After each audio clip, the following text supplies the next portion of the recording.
kur doja të agresivizohesh, hapja parlamentin. Të bësh një vit lypsat, një vit të rish me ta. Të bësh një vit krimet e serbëve në Kosovë, një vit, sa i tjeti pikturon lule, pikturon male, pikturon qellin, etj, po të pikturosh njerëz që janë vrarë atje për. Bora nudot. Nuk doja të bëja këto vajzat e pasarelave. Po. Që i bie të fikën në njën për pasarela. Doja të bëja mësin, po. Femrën pjellore, femrën e plot. Prime ti kalon, e para një duhet me ditë që ti je gjuha e parë në botë, si që janë gjithë gjuhët e tjera të para në botë. Si italishtja, gjermanishtja, frëngjishtja, rusishtja, e tjera. Por ti ruan strukturat e pa dëmtuara, strukturat e para. Me çfarë mbahet identiteti jot? Mbahet me 2-3 gjëra thjeshta, siç mbahet me gjuhën, mbahet me flamurin, mbahet edhe me heroin. Kinotekën sot, drita në çdo skenë, 120 minuta mendime që s'len, nga filmit e libri, magjia që bashkon. Kinotekën sot, aty kultura këndon. Hey miq, shumë përshëndetje, shumë dashuri, shumë ngrohtësi, shumë pranverë. Si jeni gjithë? Jam këtu në studio me Violën, me kolegen time të çdo të mërkure që flasim për art, për libra, për kinema, për çfarë ju ka zemra ju. Përshëndetje Viola. Përshëndetje miq të Kinotekës, përshëndetje Egon. Uroj që dita sot ketë qenë jo fort e lodhshme. Megjithatë, nëse ka qenë e tillë, do të sigurohemi që t'ua bëjmë pasditën pak më të këndshme në minutat që ne do të jemi në transmetim për të diskutuar për artin, për kulturën, për një nga format më të veçanta të artit, që është ai pamor. Shumë e vërtet. Dhe me sa mbaj mendun, më korrigjo se mbase se mbaj mend të gjitha, po ne nuk kemi folur shumë për pikturën. Jo, në fakt ke drejt, nuk kemi folur shumë për pikturën, edhe pse piktura është një pjesë e rëndësishme e gati çdo arti për cilin e diskutojmë këtu. Absolutisht. Kështu që sot jo vetëm që do të flasim për pikturën, por kemi kënaqësinë që në studio këtu me ne të kemi një nga piktorët padyshim më të mirë të Shqipërisë, i cili është zoti Gazmend Leka. Përshëndetje dhe mirë se erdhe. Faleminderit. Për ne është shumë kënaqësi. Dhe duam të dim së pari si je, si kanë shkuar punët, si është përditshmëria e një piktori përtej ekspozitave dhe përtej asaj që ju ofroni për publikun. Po them që dërta që jam mirë. Me gjërat vogla, po jam mirë. Kam një të përditshme njësoj, le të themi. Dhe është një nga sukseset më të mira. Që do të thotë, mbyllesh në studio dhe pikturon. Do më thënë, shkojnë mëngjes në studio, do më nga ora 8:30 edhe dal nga ora 7:30-8. Edhe ri gjithë ditën në studio. Përveç ditëve të hënë dhe të martë që kam leksion dhe që shkojnë në akademi për ndajnë me studentë 3-4 orë, jo më shumë. Por pastaj e përditshme është horizontalja është shumë horizontale. Në studio pastaj po të kem fuqi e bëj vertikale. Po nuk u lodhe gjithë këto vite me pikturë. Gjithë jetën. Prandaj thash ky është suksesi më i madh që duhet të ketë, u them edhe studentëve, sepse përsëris vazhdimisht i them studentëve që ju keni nevojë të rini edhe në kafe me njëri tjetrin, sepse në fundin në fillim të shekullit kaluar në për kafe rinin artistët që diskutonin, ziheshin, shaheshin, pajtoheshin, diskutonin për artin etj. Po kafeneja ishte, domethënë, si më thënë, akademia okulte e tyre, le themi. Dhe studentëve i them që mund shkonin kafene të rini me njëri tjetrin, të njiheni, po vetëm keni kujdes mos e teproni shumë, se frymëzimi është transparent dhe nuk duket, dhe kalon aty afër. Edhe thot, këta po rinë këtu, po shkojmë në mirë ka i gazi që po lodhe edhe atje, edhe vjen studion time. Kështu që në këtë mënyrë themë duhet të krijoni një lloj raporti me kohën tuaj personale, se koha nuk është për në gjithësoj. Secili ka kohën personale të krijimit. Dhe shpeshherë u them mos gaboni të thoni që tjetë frymëzimi gjë kryesore, është puna gjë kryesore, nuk është frymëzimi. Frymëzimi vjen pastaj me punë. Pra, besoj është e rëndësishme që frymëzimin ta kesh kur nis një projekt, po pastaj do marri rrugën ai dhe me punë do ta zhvillosh dhe do ta çosh deri në fund. Unë e konsideroj punë, kur çoj mëngjes, e kupton, unë jam i frymëzuar, po s'jam i frymëzuar, sigurisht që gjendja e njeriu nuk është njësoj, unë shkoj të punoj. Edhe s'mund të jetë çdo ditë i frymzuar, ëh, të jetë të ngrihet. Po nuk mundet. Jo, është e pamundur. Është e pamundur se të coptohesh, kupton, dhe i bie të vdesësh 35 vjeç, 37 si Mozarti dhe shumë të tjerë që e kishin frymëzim Po, këtë paktën ke jetuar shpejt, është një shprehje që thonë mos u mërzisni për atë person se u largua shpejt, po jetoj shpejt. Ishte meteor. Po kështu thonë si po e mirë është të thosh gjatë në fakt, sepse një herë tjepet jeta. E të kesh edhe luksin që ta bësh siç e do. Dhe të jetosh jo të marrësh frym. Edhe të jetosh edhe të marrësh frym. Janë të dyja, domosdoshmëri. Ti kesh të dyja. Shiko, për mua është shumë e rëndësishme të kesh një jetë, kupton, ku mos të lësh veten tënde të rrugulliset. Është mirë ta kodifikosh veten tënde. Mund të paktën kështu e kam dhe e kam gjetur, si më thonë, edhe kur jam keq, që nuk kam mundësi të brëndshme, kur jam i zbrazur, si më thënë, ajo koha që unë i kam caktuar vetës, ajo fillon dhe gjeneron nga brenda në mënyrë pa kuptuar, dhe askush nuk e kupton se si vjen frymëzimi. Prandaj u them studentëve në atë mënyrë. Sepse u shoh shumë persona mitë mi që thonë, s'kam frymëzim sot, po s'kam sot, s'kam nesër, ikën java, ikën muaj, ikën viti. Po ikën. Unë i kam parë me sytë e mi, e kupton, dhe bites dje, për kuriozitet, miku im që është më i madh se mua në moshë, tha, Gazo, kam filluar të punoj si punon ti. Si tash me orarin tënd, shumë je i kënaqur, shkoj cop shtëpi, jam shumë i lodhur ta. Po je i kënaqur tash nga puna, po tha shumë. Kështu që kjo është e vërtetë. Është shumë e rëndësishme ajo. Ndonjëherë duhet, unë për shembull e vëre shumë kur jam me pushime, nga që nuk kam punë, edhe më duket dita aq e gjatë, po aq e lodhshme. Të lodhin pushimet ndonjëherë. Dhe aq stërmunduese. Po shiko, unë kam studion në katin e 7 të një pallati. Edhe në verë kur plas nga vapa, hap nga erdhitarët dhe shoh makinat që shkojnë për në plazh, kanë ato varkat e vosklegje vëllësi, ato kanoe, si i thon, po. Të gjitha që i mën, thëmë, po mi më qarë bëj këtu, i thëmë e të si, qarë bëj këtu, do po jo në i ditë pushim, do shkoj dhe unë në i ditë pushim. Mi po, pikërisht e ritmi i brëndshëm më bën që mos ta shqetësoj shumë vetëm. E po ti ke benefitin që në ke dëshirë e pikturon vetë detin. E sjell detin në zyrë. Ashtu është se gjithë bota iluzionësh, është e vërtet. Shiko, jam kurioz, unë se viola e di edhe dëgjuesit tanë e di, unë jam marrë në mënyrë amatore me muzikë, me piano. Po me pikturë, me vizatim, se piktura është fjalë e madhe, nuk besoj që të kem pas ndonjëherë ndonjë talent.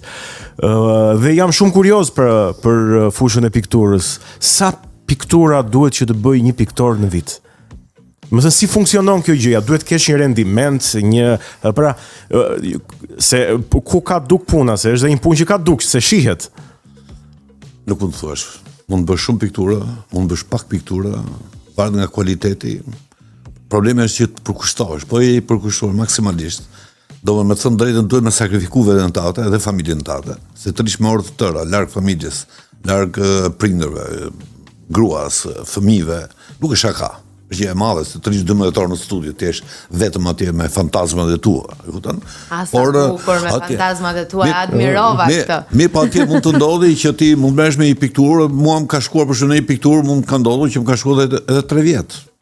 Një pikturë. Jo në mënyrë insistive tek ajo, sepse ndodh që ti e kthen e lë të thatë, fillon një tjetër. Po ajo procesin e vet e ka të ngopjes, vjen një moment që thua unë e mbylla. E kupton? Mi po ajo her pas here kur ti e kthen ai thot të troket, thot akoma edhe një çik. Ka një moment kur ai thot mos më prek, e kupton? Kështu që unë të paktën kam një kod timin, thash, domthonë unë bëj një ekspozitë çdo vit. Po. Dhe arrit të bëj 22, 23, 24 piktura të mëdha. Janë 2 metra, 1 metër e gjysmë, po të mëdha, janë piktura të mëdha. Kështu që ajo është një gjë që unë e përballoj. E kupton, me atë ritmin e përditshëm timin, sigurisht që gjatë punës ti edhe mund të vizatosh, mund të bësh edhe gjëra vizatime, mund të bësh gjëra tjera. Si një formë shplodhje. Shkruaj, ose po, disa shkrime kam lexuar. Kështu që unë aq e kam limitin tim, e kupton? sepse e di që vjen tetori dhe unë patjetër duhet të kem. Dhe sallet e galerisë janë tamam si një lloj guri kilometrik që 24-25 piktura mbajnë. Duhet i mbushësh, po themi. Patjetër do ta organizosh, sepse unë në përgjithësi ec me ekspozita me temë, me cikle. E kupton? Nuk e kam kështu si të rastësishme, sepse është çik si meqense përmendë muzikën si muzikë me program. Nuk është E kuptoj. Pra që duhet, siç e ka muzikanti që duhet të kompozojë një partitur X për një gjë e ka, po themi. Siç ka muzikë me program dhe muzikë pa program, muzikë e lirë, domethënë që sot bën një gjë, nëse bën një gjë tjetër. Nëse unë kam me program, domethënë nëse unë i caktoj një titull ekspozitës që unë do bëj, unë jam i detyruar dashje pa dashje që ta çoj, domethënë të gjithë krijimin tim ta çoj drejt ta fokusoj drejt asaj. Po, derisa ta përfundosh gjithë krijimin, sa herë të ndodh ti kthehesh një pikturë për detaje, për rregullime? Varet. Ja, cikli që kam tash bie fjala, unë e fillova vjet. Mi po shikoja që ishte akoma e papjekur brenda meje. Nuk më përgjigjej siç e doja unë. Koha po më skadonte, kupton, dhe nuk parija do të ta mbyllja, nuk isha i qetë, dhe ndërtova një ekspozitë të tërë me vizatime. Me vizatime, kisha disa vizatime, edhe ekspozova një 80 vizatime, në sepja, në laps, në tushe, tjera. Tashi e kam rifilluar prap, gati e kam mbyllur, por i kthej dhe e rimar dhe njerëz se kam kohë, deri në tetor, kam kohë domethënë që ti loth o të më lodhi. Ne do ta shohim tetor. Në tetor zakonisht bëj.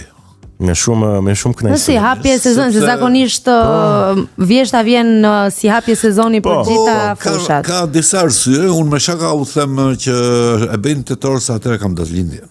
Mendova se kishte të bënte me datëlindjen e të madhit. Ati të madhit që ishte. Ja. Aje kam 16, unë kam në 11.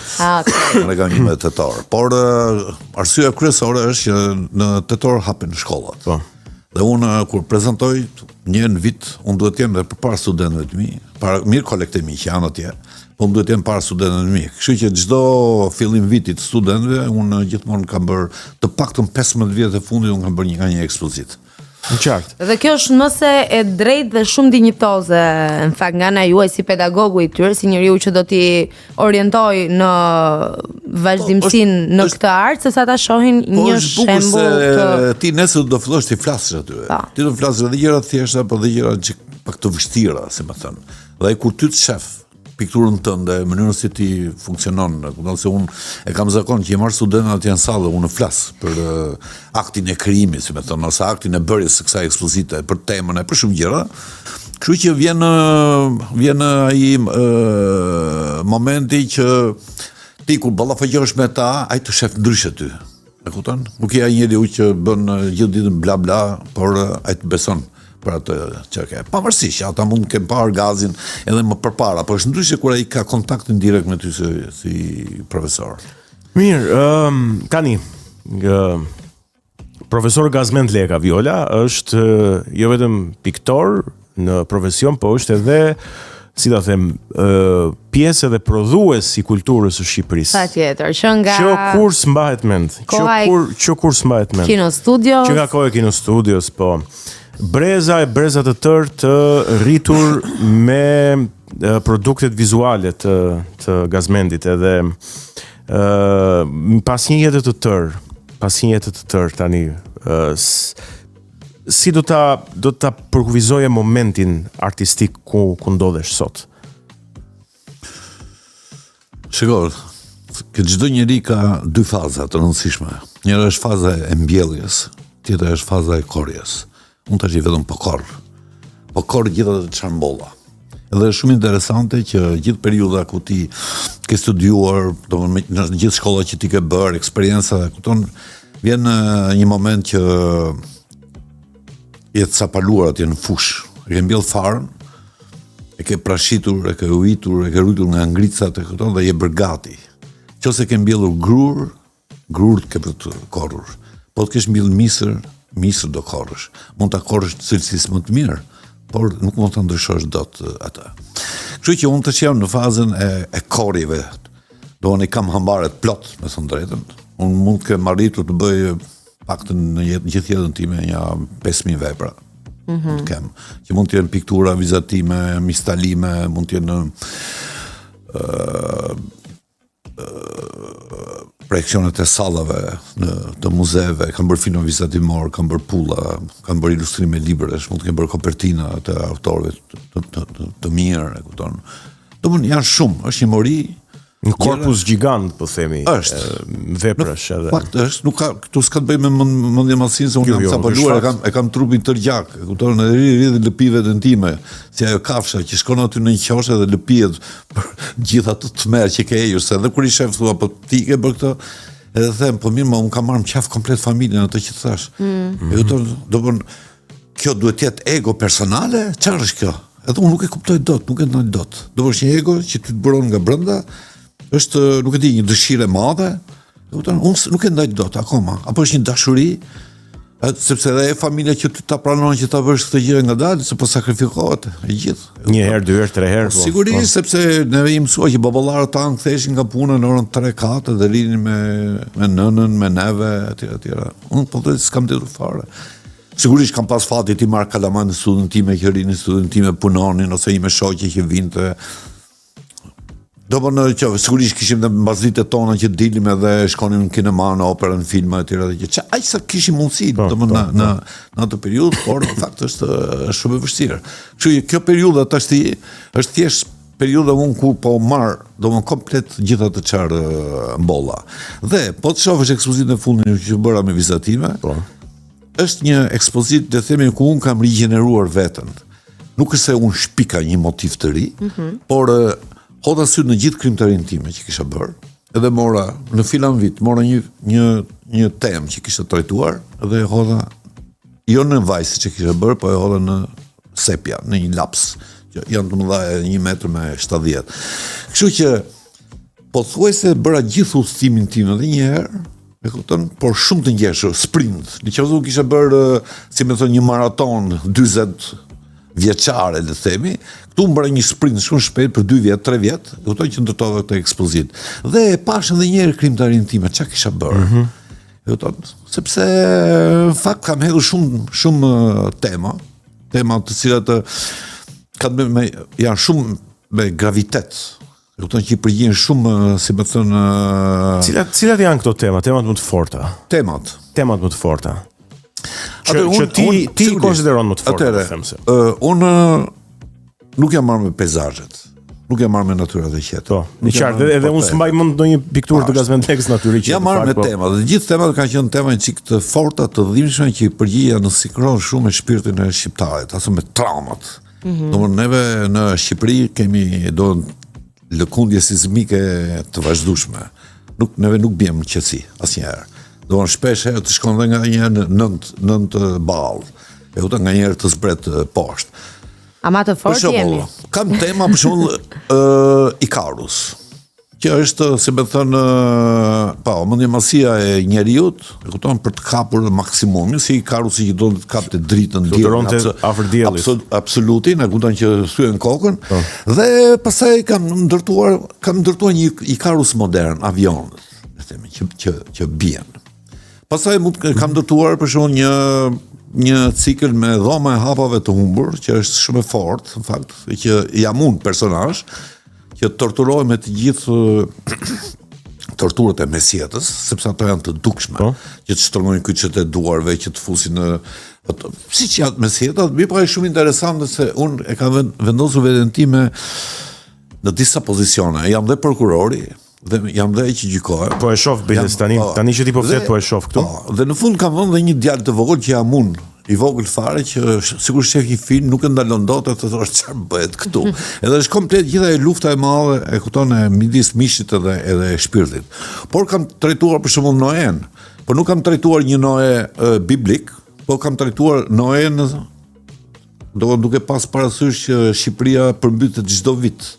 Kupton, një lloj Noe është ajo. E kupton? Kam trajtuar vitin 0, domthonjë që është Shqipëria kur kolapson her pas here. E kupton, siç ishte një kolaps i fortë për shembull në 97-ën, ose her pas here që ne shohim këto kolapsin. Domthonjë të tilla tema të cilat kanë bëjnë thjesht me nervin e dhëmbit. Me nervin e dhëmbit, domthonjë nuk janë dhëmb protezë, por janë dhëmb që kanë një nerv që unë e godas vazhdimisht atë. Tek viti 0 do doja të ndalesha pak. Nuk e tek dini një nëse e ke hapur detaj- aty? E kam parë vitin 0, Okay. mund ta hap, e kam këtu. Po një detaj shumë interesant është gjejmë shumë prezent 666-ën. Ato e gjenë jo prezent shumë, po ato e gjenë kudo. Vetëm një pikturë nuk është ajo. Ja gjashta. Dhe është shumë e çuditshme që ti duke punuar vazhdimisht rritë bisedon me pikturën tate. Si me thënë bisedon me vetë, kupton? Si ndodhi për 6-6, nuk e kisha deri moment e fundit, deri javën e fundit, nuk e kisha vendosur atë. Edhe po thoja, po mirë, më si është kjo puna e kujt është kjo që po bëhet? Ky shkatrim, kjo është puna e të keqit, të themi, se nuk është se unë mendoj që 666 është ajo që thuhet në të vërtetë, se nuk është fakt ajo, nuk është numri i bishës. Është tjetër gjë. Por në mentalitetin e njerëzve ti kur thua 666, 666, ai atje shkon. Kam luajtur me atë, ashtu. Dhe thash, ore, ti ku merr ato vulat ampustile, vulosësh për të kaluar kufirin. Unë po kaloj një kufi këtu tash. Ata vulos njerë unë këtë pikturën time dhe të parën e kam bërë me shumë se thash po shkatroj pikturën sepse ajo është qëllon për që mund mes pikturës në cep, nuk është se është në një cep në periferie. Është tamam si vul apo stile? Po, është tamam si vul. Si vul, po. Për thënë që neve këtu na ka volosur e keqja. Edhe unë po e vulos. Është vetëm një pikturë ku është një nën e veshur me zeza që është midis policisë dhe njerëzve dhe po i ndalon. Po i lutet që bollë. Është e ulur në gjunjë, në mos gaboj. Se jeni vlezër. Jeni vlezër, vetëm atje nuk e vura këto. Do vetëm ajo kishte fuqi ta fshinte këtë. E gomë. Vetëm ajo nuk mund të vulosej. Vetëm ajo, ja. Sepse ajo ishte pastaj ideja ime se çfarë duhet bëjmë neve, e kupton? Sigurisht. Mua edhe më pëlqente ti kur e vulos që jep si më thënë një shenjë apiktorike. E kupton sepse piktura është mësuar që piktura është me dritje. Kjo është një vulë që është çike guximshme ta vendosësh. Por nuk është vetëm kjo, ka vendosur po të njëjtën gjë, ka vendosur edhe tek dhe ju e të rinë vështrojnë. Ka qenë një ekspozitë që unë ndërtova për pjesën më të lënë pas dore, lypsit. Mu vjen edhe keq kur e them lypsit. Por është pjesa më e lënë pas dore e shoqërisë. Kuptoj që të vjen keq që thua në një shoqëri, në 2026 të kesh lyps kaq shumë në Tiranë, vallai më gjetet mishi. Se njëre ka jetën ai. Dhe duke pikturuar po bëja lypsit. Ato skenat që më joshin, më josh ajo pjesa e rënd, pjesa gravitacionale, si më thënë. Edhe unë jam duke e parë ndërkohë që ti po e shpjegon. Po mirë, më ta lypsit, thashun. Edhe shenjtorët, edhe zënësit e Krishtit kështu ka qenë. Po pse Shëmpjetri që thon këta Shëmpjetri që ka qenë? Po Shëmpeskatari. Shëmpjetri ka qenë Shëmpesh ku këm zbathur. E kupton, të gjithë këm zbathur ka qenë, njerëz të cilët s'ka qenë të kulturuar fare. E kupton? Dhe për çudi, një ditë ku po kalohet të kisha katolike, shoh dikë që lyp tërkohës atje. Ai e ka emrin Anton. Po. Thashun po mirë, këta Antonin kur hyn në kishë e lë atje, e shë me përbuzje dhe kur hyn atje bën kryqin ke Shën Antoni, le të themi, Toni sa, kupton. Atë unë i vura të gjitha aureol. Gjithë lypsave që unë kam trajtuar i vura një, po shumë të holl. Aureola e shenjtëve. Po, që mos të bëhet shumë prepotente, po e vura shumë të holl sa për të duhur dhe i vura emrat e tyre. Nuk i thoja për shumë Magdalena, ose Shën Magdalena, po i thoja Magdalena. Njëra ka emrin Magdalena. Marianthi për shembull. Një tjetër Një tjetër ka emrin Luka. Një tjetër ka emrin Marku. Domon vura të gjithë emrat e apostujve të Krishtit. Thash, në qoftë se ata ka qenë të tillë, ja ku i keni. Domon, pse ti lutesh në për kisha, i lutesh tyre kur ti ke në rrugë dhe ti nuk jep një dorë për t'i ndihmuar këta. Edhe pse në fakt, profesor, më vjen natyrshëm në këtë pikë t'ju pyes, nuk mendoni ju që po ai sa nuk i jepet një dorë është edhe një zgjedhje e këtyre njerëzve që të bëjnë atë lloj jete? Është diskutohet shpesh, ndaj edhe solla në diskutim këtu. Qofse je një shoqëri organizuar, ti organizon me njerë ata. Unë e di që mund të ketë dikush për shkak që është e alienuar. Pas janë të gjithë, mund të jenë 1, 2, 3 veta. E kupton, po ti duhet fillosh të bësh një plan që mos t'i lësh ata. Ke shumë lypsa, janë shumë. Unë i njoh. Gjithë i njohim. Jo, unë i njoh se unë jam edhe si magnet Unë po t'jemi 10 veta dhe shkun vinë drejtë tek unë. Dhe unë i njoh me emra, që shpeshe kur takoj thonë, opresor, do t'jap një kafe? Më thonë njëri nga ata, e kupton? Por unë i kam pyetur edhe gjatë, edhe në fakt sigurisht kam një mosh, edhe ajo që thua, po njëri që lyp afër akademisë, fare se tash po shkon në drejtim tjetër, ka qenë profesor.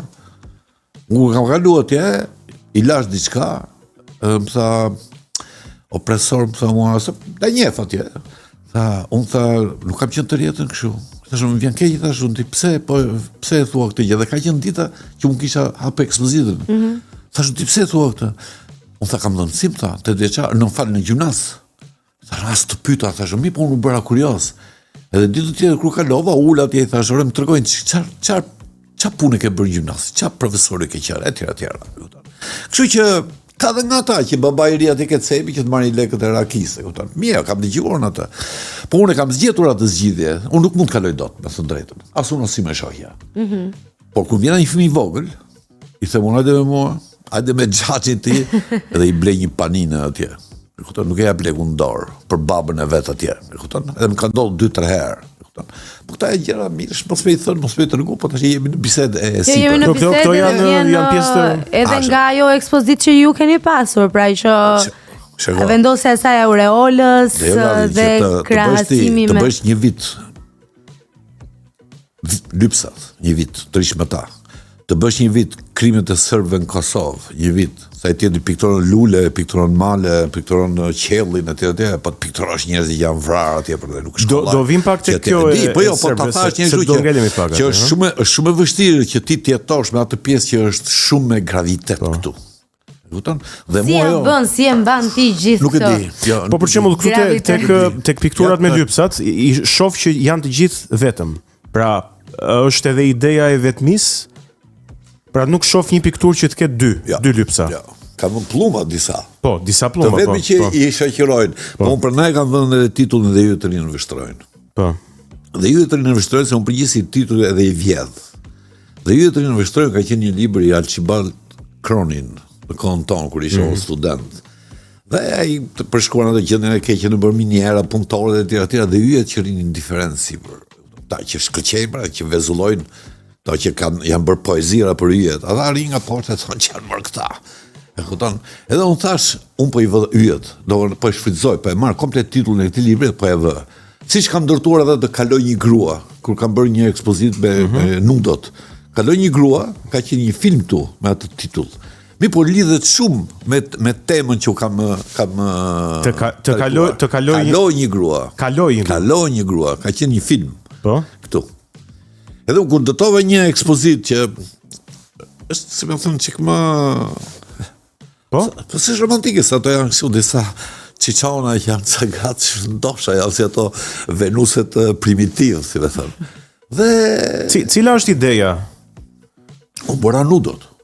Nuk doja të bëja këto vajzat e pasarelave, Po? që i bie të fikët në njërën për pasarela, doja të bëja mësin, Po? femrën pjellore, femrën e plot, femrën e cila është, si me thënë, larg vështrimit estetik, po që ka një estetik tjetër, është një lloj tjetër estetike. E kupton? Dhe po të shohësh historinë e artit, figura e parë që del është një figurë që është Venusi, që është me gjokë të mëdha, me vite të mëdha. Jo me këto format perfekte të njohura sot. Domethënë sepse ishte si titullohet piktura e parë? Urdhë? Si titullohet piktura e parë ti këto? Ose di se kë për parasysh, por domethënë gjithë cikli quhet i tillë. Po jo, e kam të gjithë ciklin. E po u se di, se nuk po e shoh se si në pikturë ke vendosur, duhet ta kesh titullin atje, nuk e di tash se kush i bën. Okej, po flisim për historinë, pra, po të kthehemi pas, domethënë që nuk janë këto format perfekte të modeleve të pasarelave sot. Pikërisht për domon atë zgjodh, se nga që edhe mua më pëlqejnë këto forma të mëdha, kupton, ke çfarë prek, ke çfarë bën, ke çfarë domon pikturon me ato dritije, domon që janë edhe shumë domon janë shumë të ngrohta, si më thon, edhe është edhe një lloj e parë ndryshe ndaj femrës. Por po të shohësh atje, nuk janë shumë të zbukuruar, nuk janë shumë romantike. Domethënë është domethënë situata që është atje është pak kjo situatë me plur që kemi ne, situata me zhurma, domethënë që është ka Se nuk është e nevojshme ti zbukurosh gjërat që dalin kundrejt. Nudo, bie fjala, unë edhe kam thënë, po ti isha në Suedis do bëja këtë nudo. Pse? Si? Po do ishte i nudo tjetër, ai që i pastër atje, ai i pastër. Do njerëz që thonë të lutem, nëse këtu ka agresivitet. Ka agresivitet te këto nudo? Po të shofësh, po të krahasosh me nudo romantike siç bëjnë këto, sigurisht. Ka nga gjesti, nga mënyra se si unë e kam pikturuar nga qëndrimi po të gjitha janë. Më bën përshtypje që pjesa më e madhe e këtyre grave janë pa kokë, pra nuk e ke kapur pjesën e kokës. Ka kokë, si s'ka. Varet se po shef, o s'ke pari, mos shef një vizatim, të është një vizatim ai që është pa kokë. Unë në fakt po shoh disa. Ja, të gjitha nga. Pra, është edhe pjesa e fytyrës, po themi sigurisht që unë po shihja vizatimet. E pra, që vizat. Po shihja vizatimet. Është gjëra që një dy janë pa kokë. Sigurisht që nuk janë shumë të personalizuara. Se mu nuk më intereson dhe shumë personalizimi, mund duhe masë e madhe, e kupton aty ku është graviteti estetik, po themi. Mua vetëm ajo më pëlqente. Do prandaj thoya është ajo pjelloria e femrës, ato mëmësia e saj. Që e bën hyjnore. Si figurë. Kështu që natyrisht është diçka për të sjellë vëmendje. Dhe prandaj e nisim nga ajo që voda ato që kam parë atë filmin Kaloj një grua. Se ajo Kaloj një grua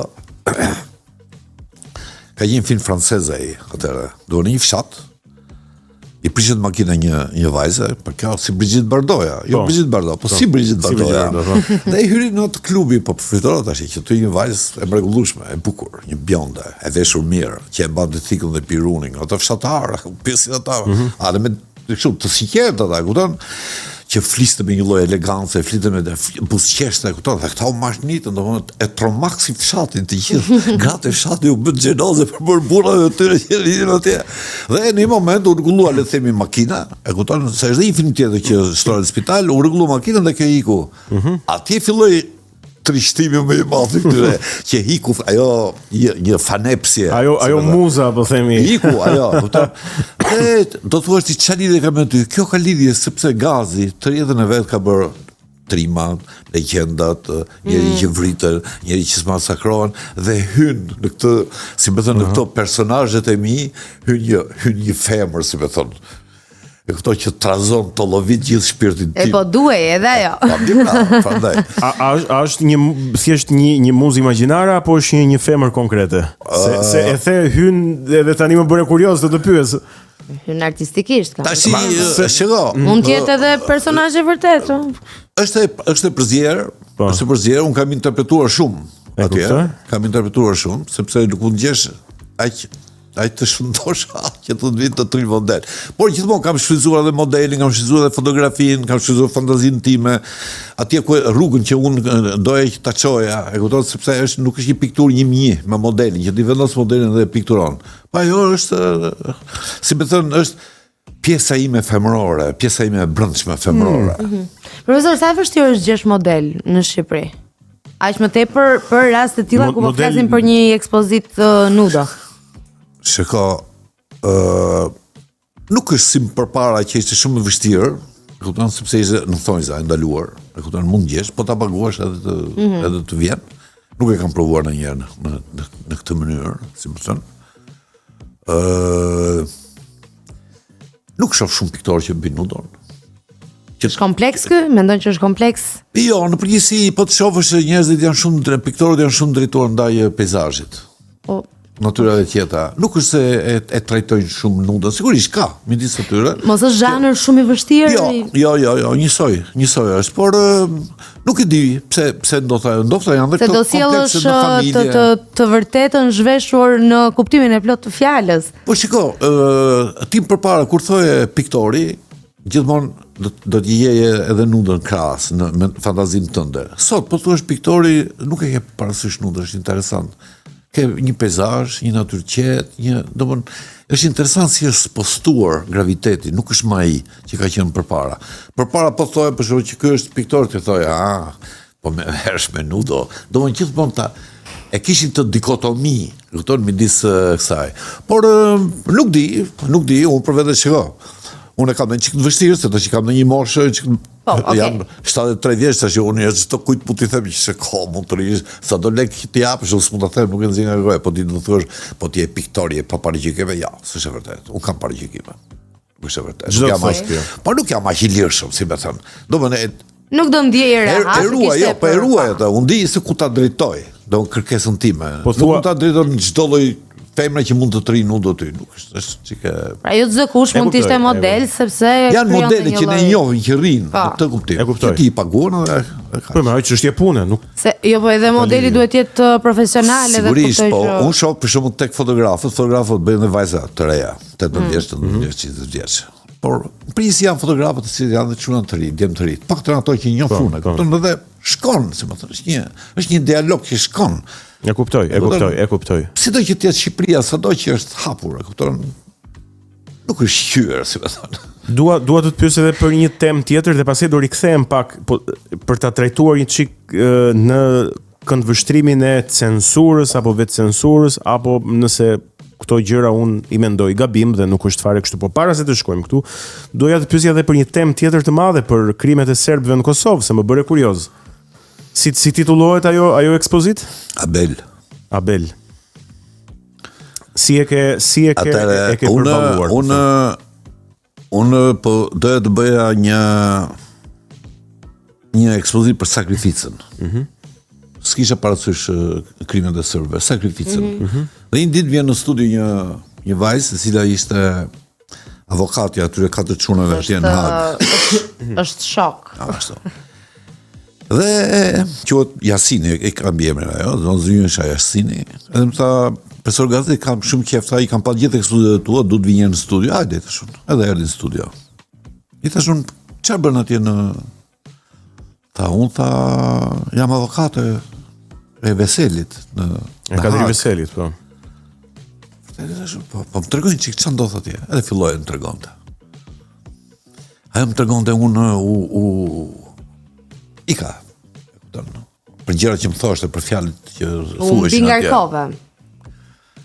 I thash boll, tash ka mundsi ti kësh tash. Se gjeta çfarë të bëj. Dhe unë të gjitha ato temë që kisha për sakrificën e kanalizova këtu. E transformove, po themi.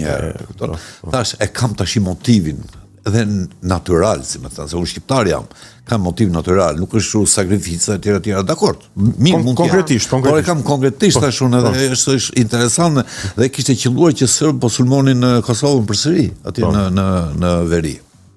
Pra, ishte edhe paksa aktuale nga ana tjetër. Edhe fillova, mblodha disa materiale, edhe fillova dhe në fillim fare thash do t'i vëj një titull gjatë. Thash do marr shprehjen e Krishtit që thotë o Zot, fali këta se s'din çfarë bëjnë. Jo, thash, unë do ta bëj, o Zot, këta mos i fal, se këta din mirë çfarë bëjnë. Dhe tërkohës këtë titull kam pas në kokë. Po gjatë rrugës, njëri u duke pikturuar, duke thënë që po pritëm, tash njerëzit, komshit, njeriu janë vëllezër. Është kjo dikotomia Kain Abel tërkohës, tash neve nuk e kemi vëllezër ata. Por si të qoftë thash, po i rikujtoj pjesën e vrasjes fillestare, atë vrasjen arketipale. Sepse kur e vrau Kaini Abelin, ajo ishte kjo toka për herë të parë pa gjak. Jo se s'kishte par gjak, po jo gjak të prodhuar nga dora e njeriut. Në thonjza, do më metaforë, kjo është vrasja e parë. Edhe thashun, këti po e vë emrin Abel, thashun. Ky është ai i bekuari nga Perëndia, se Abeli kështu pra u bekua, se Abeli i fali qëngjin e parë, të sapo lindur, dhe Kaini i fali prodhimet e tokës. Edhe Zoti tha, po, vuri dorën mbi këtë, e bekoi, si më thanë. Edhe ky u bë xhelos, mori gurin, jam shoj vllajt vet edhe vrau. Kupton, edhe iku. Thash, unë këtë do bëj, thash unë, do bëj, dhe prandaj kam vënë në poster, atje ke njërin që është ngritur me hanxhar dhe po i bie një qëngji. Që është pikërisht edhe arsye. Gjithë kjo që ilustron këtë. Dhe pastaj eca i vura titullin Abel, edhe nën titullin vura pikërisht këtë Zot mos i fal, sepse këta din mirë çfarë bëjnë. Por pati një lloj kështu për pikturat e tjera pastaj që un po i shoh këtu, ti je mbështetur edhe në pamjet arkivore të fotografive, besoj. Jam shtetur atje, po pastaj është ndodh si atje me nudot, që pastaj është pjesa ime, është gjithë ai instinkti, domthonjë që kam unë brenda, kafshiria që neve e kemi normalisht, e kemi brenda. E kupton, por aty ka edhe një element, siç kam përdorur qoftë këto, si më thënë, aureolat, qoftë 606, aty janë numrat. Unë në çdo personazh ka vendosur tek ufomat. Tek ufomat. Është ajo gjë që ndodh, që kur vjen policia aty gjen atje, ai nuk ta di emrin kush e ti. Mi pa është një gjë shumë e tmerrshme që ti të heqësh emrin tjetrit. Një tipësh numër. Sepse neve supozohet që emri është, si më thënë, identiteti jote, sigurisht që është, por që ti mbart energjinë e emrit, e kupton? Ti kur ta heq atë energjinë të vën numri është i tmerrshëm, është i frikshëm. Dhe kjo nga merdi. Mu kujtua të mirët e Viktor Hugojit, ku Jean Valjeani kishte atë numrin të regjistruar, që kur erdhën edhe 3 shokët e vet, edhe po gjikonin, po e psonte ai tjetri që kishin kapur. Edhe ky i tha, nuk njihni mua po, edhe zbuloi numrin. Po këtë numrin e njihni këtu. E kupton, thash po, edhe unë do vë numrat. Edhe fillova të vija numrat, e kupton? Me i fjalë i vura si në një supermarket. Domethënë që ti shef numrin, po ti nuk e di emrin se kush është ai personazh. Çfarë zgjoj te këty e gjithë faza përgatitore, krijuese për Abelin? Shiko, unë të shkoja çdo ditë në studio dhe të merresha me viktima, do alla ishte një gjë e tmerrshme. Që të merresha unë 10 muaj me ato ishte e tmerrshme. Se ndërkohë kur unë mund të merresha me këtë gotën, le të themi, apo me një pjatë me moll, do që shijoja bukurinë e ngjyrave të tjera, unë atje kam parë të merret. Sepse unë pash edhe shumë materiale dhe kishte edhe momente sepse njeriu nuk mund të jetë gjithmonë agresiv.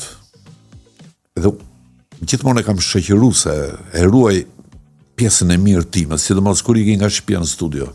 Domthon kam një situatë tampon që nuk duhet ta prek. Edhe varet nga tema që unë bëj. Kjo ka qenë një temë aq e vështirë sa që kisha momente që s'qullej shpirti, e kupton, dhe ti unë s'kisha fuqi që ta ngacmoja që të shkoj në maksimum që doja të bëja unë, që të bëja therrjen time, si më thënë. Dëgjoj një emision. Unë s'pare kam dëgjuar atë emision. Shivjen nga nënën time, kupton. Dëgjoj atë emisionin, ju do ta njihni. Kur vllai shante vllain, kur vajza i thonte nënës, këtu që nga ti më qelbësirë, kur baba i thoshe djalit, po ik more kriminal, se ti ke qenë kriminal, drogaxhi, në Itali ke qenë drogaxhi, mirë të bëj që futu e mburg. Thash, po mi, po ne i pas kemi këtu, mërë, thash unë, ka i Abelin e pas kemi, unë qelis tonën, qa pretendojnë për komshit, ne i pas kemi këtu. Kemi në shtëpi. Dhe të gjithë këto emisione që mund t'ja, nuk e di, 67 emisione, unë dëgjoja sa hyja e dilja, dhe unë agresivizohesha gjithë nga brenda. Kur unë dëgjoja, e kupton, unë nuk shikoja më serbi që po i binte kosovarit, por shikoja vajzën që i po godiste nënën keq me fjalë. Dhe është një emision që zgjat 45 minuta, e kupton, që është haqe, që latar. Dhe kur mbaroi cikli, kur unë e vendosë ciklin, e morën telefon personazhi që drejton emisionin. Mund ta them se juve nga një Po thuaj, s'ka problem. Lirisht. Me Eni Çobanin. Po. Marrë Eni Çobanin, i them zoja Eni, thash unë neve nuk jemi bashkë, të falenderoj shumë, thash. Më ka dhënë benzini, thash, që të ngas makinën time, se më ngeste rrugës. Edhe pastaj që atëherë jemi bërë miq, erdhi e pa, etj. Sepse tha Eni, po mirë, më dakord, ka radhë e pekshë, po përpara çka ke bërë? Thash unë qesharake ta tregojmë çka ka bën përpara. Kur doja të agresivizohesha, hapja parlamentin. Është e vërtetë, to janë ngjarje të vërteta, se këto janë sa gjëra intime që tjerë thotë çfarë bëj më ja. Hapja parlamentin dhe kur shikoj që shani njëri tjetrin, me fjalë më të ndyta, që me listë. Mos e pa mirë vëlla, neve po presim që këta të ndërtojnë një shoqëri të mirë, ne kemi çuar atje për të bërë ligjet, dhe kupton që të funksionojë vendi jon, i shaj edhe unë. Qa edhe ume zot lartë, piktoroja. Sepse doja të bëj një gjë. Është e bukur. Tash ti bie fjala që unë ndërtoj, si më thënë, një tjetër lloj ekspozite, që nuk ka këtë lloj fuqie si janë këto, sigurisht që unë i shuaj këto. Patjetër. Është e nevojshme Fare, atje. nuk i ndes fare, por nuk kam dëgjuar më unë këto gjëra. Kam zgjedhur muzikën time që dëgjoj. Që E është? kupton? Po, unë dëgjoj shumë muzikë në fakt. Nga gjithë spektër, por këtu pjesa më e madhe kjo është shumë midis, si më thënë, barokut edhe rekujemit. Okej. Rinë në të dyja. Domthon kur dua për shembull të zbutet që të bëhet lozënjare, domthon kur ato dritije të bëhen në çik më përgdhelëse, filloj dhe ndërtoj një muzikë barok, si më thënë atje që vë, ose janë këto kontraltot, domthon që i dëgjoj me shumë qejf, si më thënë, por kur dua pastaj që ta piskoj çik fort një moment, vë ndonjë rekujem, o të Verdit o të Mozart. Të Mozartit, po. Domthon filloj e kombinoj, por i këtu ke kjo pjesë edhe më vjen i natë me veten, thonë për më ku jete ti ke qenë gërsir, po dha kur u zbutë kaq shpejt. Sa i veçantë është frymëzimi për procesin krijues, është dëshmia e parë kaq e bukur që unë dëgjoj për frymëzimin që ti merr për nisur procesin krijues. Është pikturë, kështu që Unë për shembull kur kam bërë një ekspozitë para disa vitesh, unë në studion tim dëgjoja pasha të filmin Tentacioni i fundit i Krishtit. Tentimi i fundit të Peter Gabriel, të Martin Scorsese. Jo. Është i parë, është përpara. Është më i hershëm. Martin Scorsese, po. Aty ka një muzikë të jashtëzakonshme të Peter Gabrielit. Është e jashtëzakonshme. Edhe unë kur shkova në Zvicër bleva CD-n. Edhe unë 3 muaj që ndërtova ekspozitën dëgjoja këtë nga mëngjesi deri në darkë. Se unë kur futem bëhem mono, nuk jam stereo. Do unë futem një gjë dhe du ta çoj deri në fund. Dhe ajo muzikë mua ma jep të komplet gjithë atë dëshirën e mirë për të bërë atë lloj pikture, domethënë që bëhet. Ka vite, e kupton. Kështu ka qenë edhe muzikë të tjetër, për shkak që mund të kenë dëgjuar edhe me një fjalë e gjej, nuk mund të dëgjoj çdo gjë, e kupton, edhe pse më pëlqen çdo gjë, por nuk dëgjoj dot çdo gjë. Do ta çoj ato frekuencat për tu ngacmuar unë. Interesante. Për të rikthyer pak tek temat e mëdha, po në një tjetër këndvështrim, siç të thash më parë. Profesor, ti ke trajtuar tema shumë të forta. Tani unë nuk e di nëse diçka të ka frenuar ty ndonjëherë, apo je censuruar, apo je vetë censuruar. Nuk e di. Si funksionon kjo? Nuk e kam freudiane. Nuk mbase ndoshta, nëse ti do mund të na e thuash, po nuk e kam në kuptimin freudian, e kam në kuptimin politik ose shoqëror ose Shego. Se përgjithësi njerëzit dhe kur shohin të që bën të tilla gjëra thonë ka kaluar një traumë ky shkreti. Unë kam kaluar shumë bukur jetën time. Deri në vitet 90, kur ndryshoi regjimi, të themi. Mund kapin moshën 40 vjeçare. Në kulmin e krimtarisë, sepse do të shkosh pak edhe tek shifrat që unë ndjek shumë shpesh. Ti thua do bëjmë të 40-at ati që iku. Do bënë është një shifrë e fuqishme, nuk është një shifrë kotë. Ose thonë që shpirti njeriu të ri 40 ditë dhe pastaj fluturon. Po ti profetët, se Krishti për shumë shkretirë 20 ditë të ri. Mojsiu kur mori popullin e Izraelit dhe 20 vjetë. Për të formuar kombë, se mund shkonte edhe një rrugë të shkurtër, po dhe ishte shpartalluar që ditën e parë. Po 40 vjet edhe të gjithë brezi vdiq, përveç 2 personazheve, siç Jeshua dhe një tjetër. As ky se pa, vetë. Noe i zgjat 40 ditë për mbytja. Edhe unë gjithmonë jam bërë kurioz se çfarë është kjo 40-a? Pse është kjo 40-a? Pse është kaq e rëndësishme? Dhe nuk është 41 apo 39. Po. Edhe mund gjesh pafund. Domethënë si duket është dhënë, e ka brenda energjinë. Pavarësisht që 4 është tokë. Është kuadrati, si thënë se ka 4 anë të horizontit. Nuk është si sfera apo si rrethi që është qielli, apo trekon që është drita etj. Në zonën simbolike, le të themi. 4 është mbështetur mirë, me bazament, tok, tamam tok. Po, dhe nuk lëviz. Edhe thash, ore, unë kam kaluar ndofta, mund të jetë ai 40 vjeç kur kam ndërtuar kombin tim. Që kam populluar me figurat e mia, me ngjarjet e mia, për librat që kam lexuar, për filmat që kam parë, për muzikën, për çdo gjë. E kupton që gjithmonë kam qenë kurioz për t'i parë këto dhe më është dashur 40 vjet për të formuar ajo që thash që ishte periudha e të mbjellurave. Po. Nuk e thash thot. Kështu që ajo ka qenë një periudhë që unë s'kam dashur. Ne kemi qenë një grup shokës që nuk them që ishin disident. Se është fjalë e madhe po. Po thonë gjëra për disidenti, do të shkonin deri ke Maja, kupton, sa talleshim dhe bënim shakara pafund, kupton. Por unë quaj eksperiencë. Unë tash kam eksperiencë. Është të marrë ajo eksperienca, le të themi për krahasim që ndodhi Dantesit. E futin burga në Kështjellën e Njifit. Atje, në Konde Monte Cristos. Hyri Dantes, po doli Konde Monte Cristo. Hyri si një copë i ignorant i marinar që shikonte vetëm arushën e madhe, arushën e vogël që drejton të arjen, po doli me fizik në trup, doli me kimi, se jam mësoi atë farie për aty brenda. Domethënë, aty ulën të gjithë parametrat, siç na ishin ulur dhe ne të gjitha parametrat, por ishin ngritur disa parametra të brendshme, disa porta të brendshme. Jo shumë e bukur. Është shumë bukur. Ashtu. Kështu që unë të gjithë dhe periudhë, s'ka du ta justifikoj çik se tash unë dëgjoj shumë njerëz të cilët shajnë e mallkojnë, dakord. Edhe unë shaj e mallkoj. Po s'mund të hedh 40 ditë nga jeta ime kot. Jo, sigurisht që jo, po patjetër që jo. Po s'mund të hedhësh. Po unë doja do të pyesja, a ke dashur të shprehësh diçka që nuk e ke shprehur dot? Po them tani më pas, atëherë nuk po them se është e kuptueshme. Po shiko, vetëm piktura që unë bëj sot, atë zot ta bëj dot. Atë zot ta bëj dot të pikturë. Jo, po them tani në raport tani me kohën. Je vetë censuruar ndonjëherë sot në këtë ditë? Censurohem tash? Po, absolutisht. Ose dhe për shkak të pamundësisë për të shprehur dot siç do doje ti diçka. Pamundësia është pamundësi, nuk e çfarë bën. Pamundësia është pamundësi, nëse ti nuk ta ecën punën, nuk një dhimbje shumë të madhe, një lumturi shumë të madhe, një temë shumë të fortë, nuk e di. Këtë duhet kuptoj.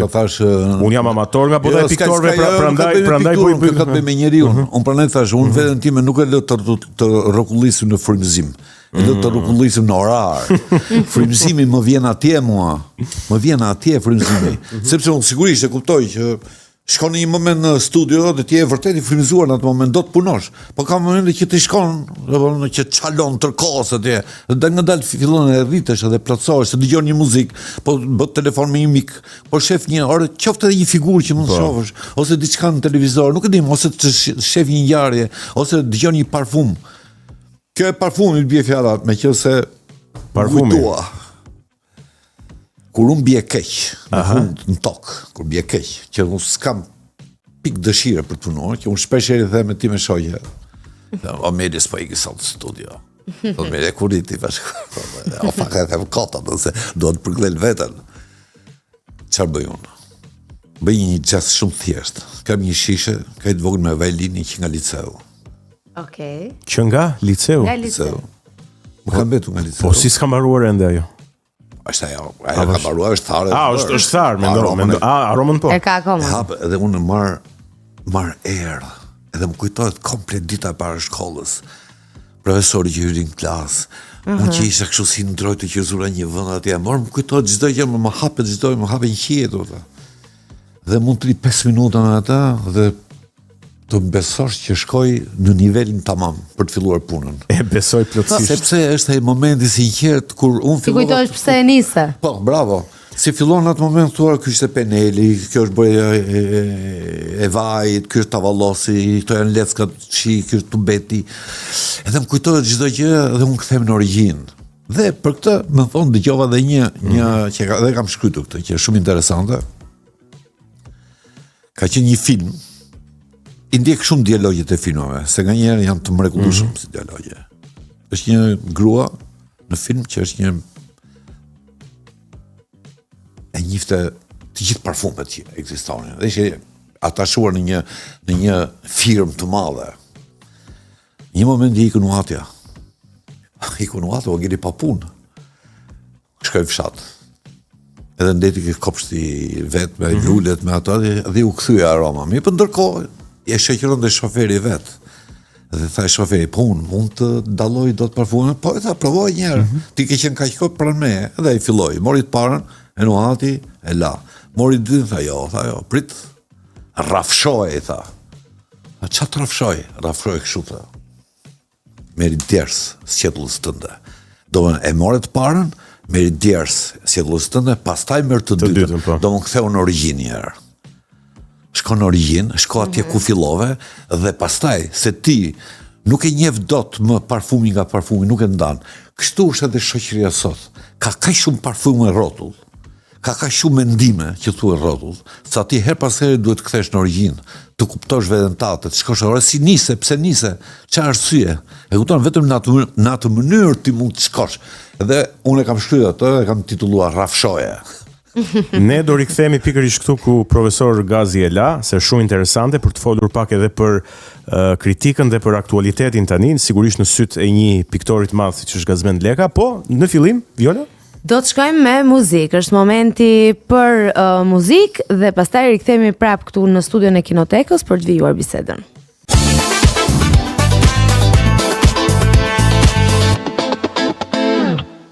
Mirë, jemi rikthyer, jemi sërish këtu në Kinotek, shumë ende për të folur në minutat e mbetura, po përpara se vazhdojmë me bisedën, besoj të gjithë kemi nevojë të ëmbëlsohemi. Profesor, si ke punën me të ëmblat? Me sheqerin. Se ka problem, po nuk duhet të shej, faleminderit. Okej, gjithsesi unë po ta ofroj bonon që ta konsumosh më vonë. Që ta marr më vonë. Me çokoladë mbase të frymëzon. Mirë, croissant bono, sa herë që ju merr uria, e dini ku ta gjeni të shkoni dhe ta merrni e dhe merim. Kurse unë them sa herë që ju bie sheqeri. Edhe sa herë që ju bie sheqeri, sigurisht. Po njerëzit është janë kapur, mos jo sheqer, jo mish, jo vjam, jo gjallë. Madje unë lexoj studime her pas here, se më kurioze këto që flasin për ndryshimet klimatike, skenaret e të ardhmes, edhe në disa studime thuhet se dëmi që bën konsumi i mishit, pra dieta ku ne përdorim mish, është kolosal për ambientin, edhe në vitet e ardhshme po mendohet se si ta zëvendësojmë konsumin e mishit me mishin sintetik mbase. Ka filluar edhe është e tmerrshme. Prodhohet mish sintetik, po. Sigurisht ajo heq atë pjesën e vrasjes së kafshës. E kupton? Që për mua është e rëndësishme. Unë jam mishgrënës, le të themi, se kam gjakun zero. Po. Edhe në gjakun zero në stomak prodhojmë shumë aciditet. E vërtet është kjo, po. Dhe aciditeti janë si punë atyre qenëve që si edhe do të bukë, s'ngovet me buka. Ti do të jedhësh mish tash. Pastaj ka nga ata si unë, profesor, që kanë probleme me aciditetin, e kanë në mungesë. Po edhe grup A. Po. Grup A e ke? Po, A. Jo e keni më tepër kështu, duhet hani këto pjesët e grurit e këto. Po, ne duhet të ushqemi me tërçër. Po, mos bën mirë buka e tepër, si më thënë. Do bën mishim, do që janë të grupit zero, se kështu mbasi grup shumë primitiv. Ne gjuetar quheshim ne, ndërsa ju quheni buq. Do është kalimi i njeriu nga pjesa e gjuetis ke pjesa e do të thonë çai i përket prodhimit të tokës, çai i përket prodhimit të tokës unë mund ta konsumoj lirisht. Me bazuar te grupi gjakut. Në përgjithësi njerëzit e kanë të lidhur këtë ose me bukën që neve ham, që shpesh ha bukë thekre që t'i shpëtojnë, asaj, t'i shpëtojnë plumbin, si më thënë, ose qumshit dhe bulmetrave, po. Bulmetrave, por në përgjithësi qumshi është i dëmshëm për të gjithë pastaj. Don qumshi, se të shipojmë në që se unë piktoria. Po këtu jemi për të folur për gjithçka. Ndajmë eksperiencat. Atëherë qumshi është ta po çdo kush mund thot, po pritmë se ne jemi rritur me qumën e tjera. Deri në një farë moshe, po pastaj jo. Po. Pastaj gjithë jemi intolerant. Jo, po ti po të shofësh edhe kafshët. Ti nuk e pa në një lop që ushqet me qumësht. Po, e vërtet. Shviçi që ushqet me qumësht. Po, që është deri në farvëndi, mirë po na punon truri, e kupton? Këto firmat e mëdha që ta sillin qumshi ke dera e tjera. Por qumshi është, nëse do di kush është armiku më i rrezikshëm është qumshi. Për njeriu. Jo kosi. Un kam vite që këta armik nuk e përqafoj më. Jo të fermentuarat. Jo kosi këto, jo. Kosi për shembull është i mirë pjesë për florën. Derisa qumshi është vrasar. Deri sa ndahet fëmia nga gjiri i nënës. Deri atëherë. Pastaj njeriu s'do të marrë qumësh më. Interesante. Edhe un jam i shngërënës. Edhe ushqet nuk ha. Sa grupi gjaku ishte? 0. Seriozisht? Okej, nuk e dija këtë. Ja, e zbulova për herë të parë. 0 pozitiv më duket. Po, pozitiv. Po ne kemi ca gjëra që Për shembull, ke verë, neve duhet të pijmë verë të kuqe. Nga pak, jo shumë. Detyrimisht? Është më mirë se e bardha për ne.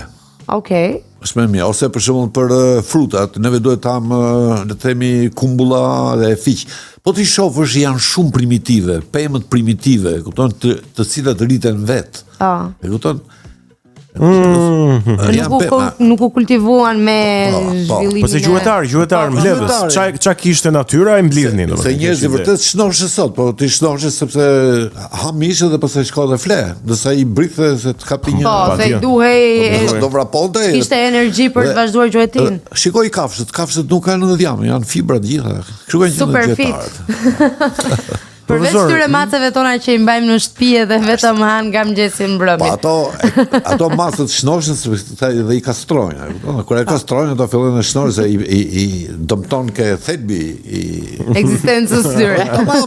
Tamam. Unë për shkak kam pas macë, unë nuk e kam bërë veprim kurrë. Unë e kisha në dyshim, po tani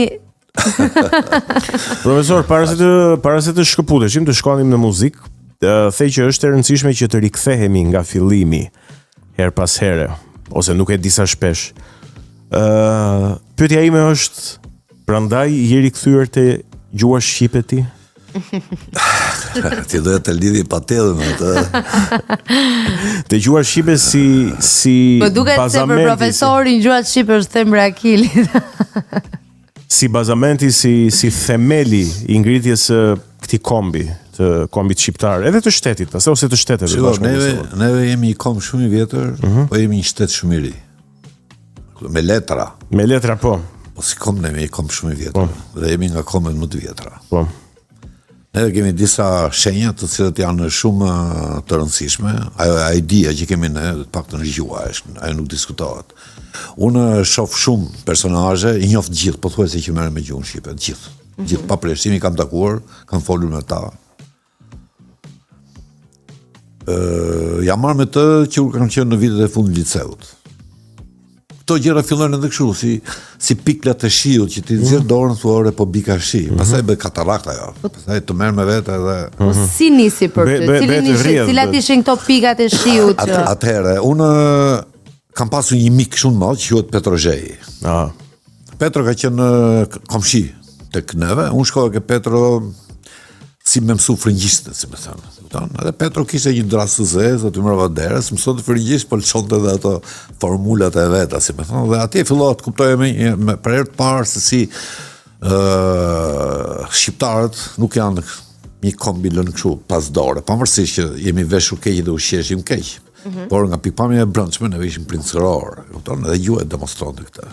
Unë shoh shumë dje me vajzë që merren me gjuhën, ka plasur një smundi shumë e madhe për të marrë dhe mirë bëjnë, se për gjuhën tatë po flet. Dhe shpeshherë kur më thonë Ogaza mos po e teproj, po e teproj, për mamën time po flas dhe sepse asnjëri nga mama ime duhet gruaja më e bukur në botë, kupton? Patjetër.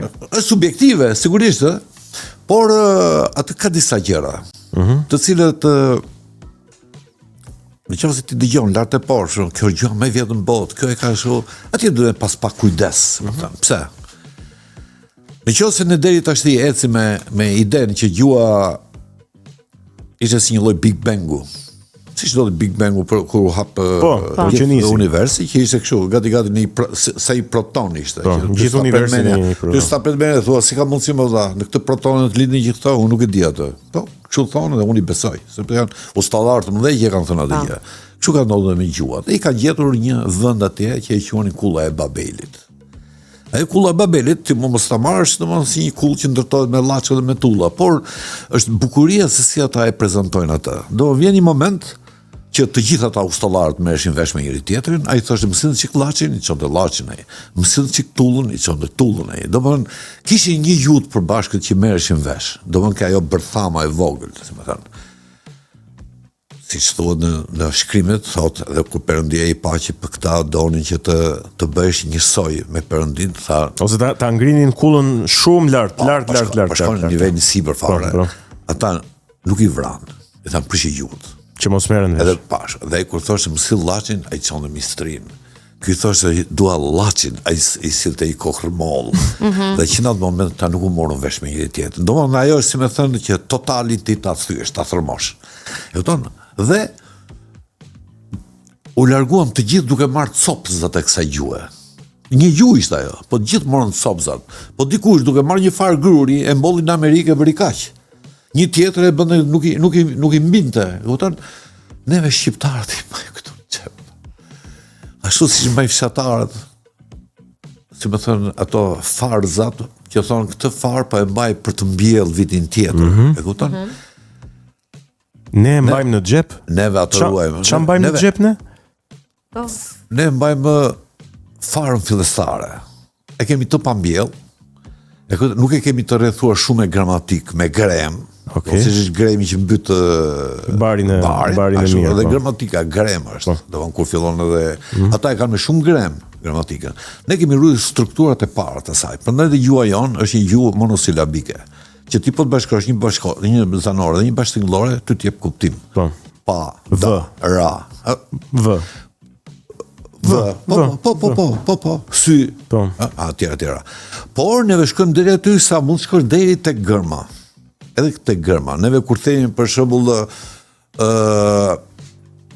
a gazi në shtëpi, thotë ai në veri. Është po. Mi po të fillojnë gjithë alfabeti të fillon me një folje, nuk është pak, se fillon me qenie. Alfabetet e tjera e fillojnë me po e kanë nyje, nuk e kanë folje. Ne kemi qenien. E kupton?